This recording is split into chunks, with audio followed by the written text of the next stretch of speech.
A new morning dawns in Mahavanam as the forest gathers around Pingalaka's court. Days passed, and the bond between the mighty lion Pingalaka and the wise bull Sanjivaka grew deeper. But while friendship flourished under the banyan tree, whispers of jealousy began to stir in the shadows. Pingalaka sits in regal confidence while Sanjivaka gently shares his wise counsel. So when the monsoon arrives, the river changes direction? Yes, Maharaja. The currents shape the land as a king shapes his kingdom. The watching animals exchange uneasy glances, sensing a tension they cannot name. The king listens more to a bull than to us. This grass eater speaks like a scholar.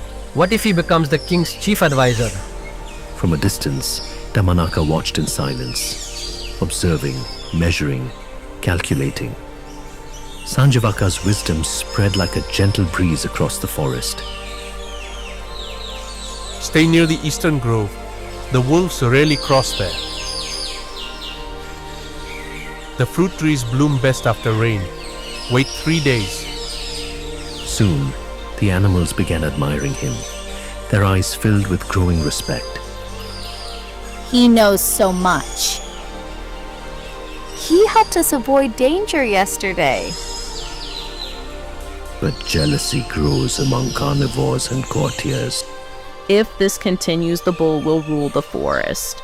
Damanaka overheard their murmurs.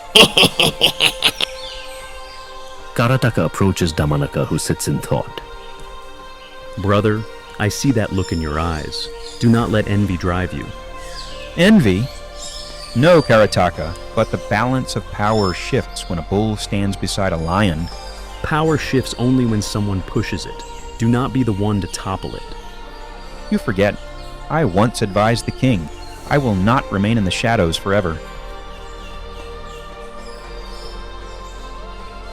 Sanjivaka's counsel has brought peace. He shall remain with me in the royal grove. A wave of murmurs spreads. His influence grows too strong. This bull will dethrone us all. Damanaka's smile widens. Karataka stepped forward toward the king, ready to offer his counsel with cautious respect. Maharaja, Sanjivaka is noble indeed, but be cautious.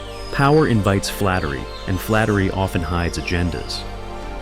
Karataka, you worry too much.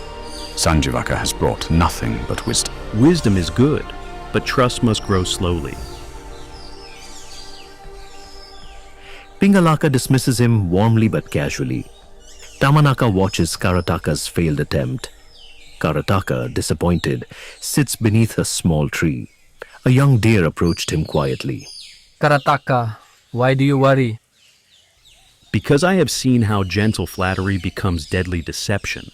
Let me tell you a tale.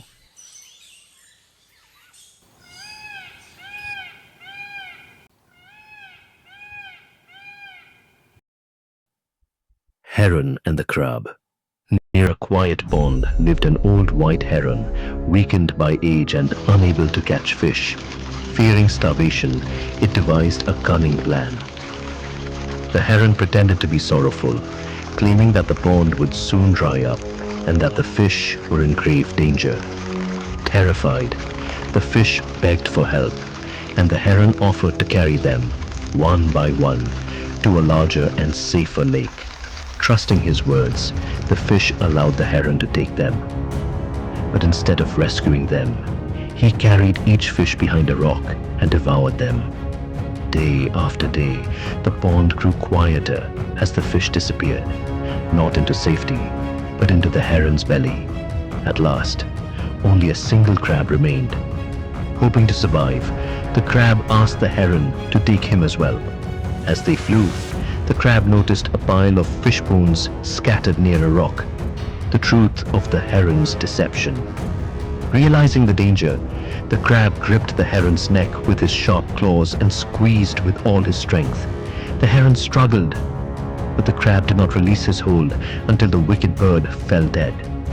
The crab then returned to the pond and warned all creatures of the heron's deceit, ensuring that no one would again fall prey to false promises. Beware the sweet-tongued helper. He who flatters often hides hunger behind his smile. Deceivers hide behind kindness.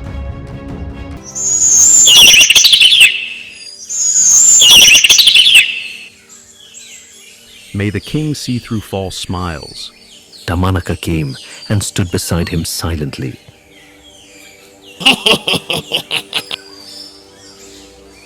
Stories are powerful, brother, but not as powerful as timing. Karataka senses danger. And so, as the friendship deepened under the banyan tree, a shadow began to grow behind the throne. A shadow named Damanaka.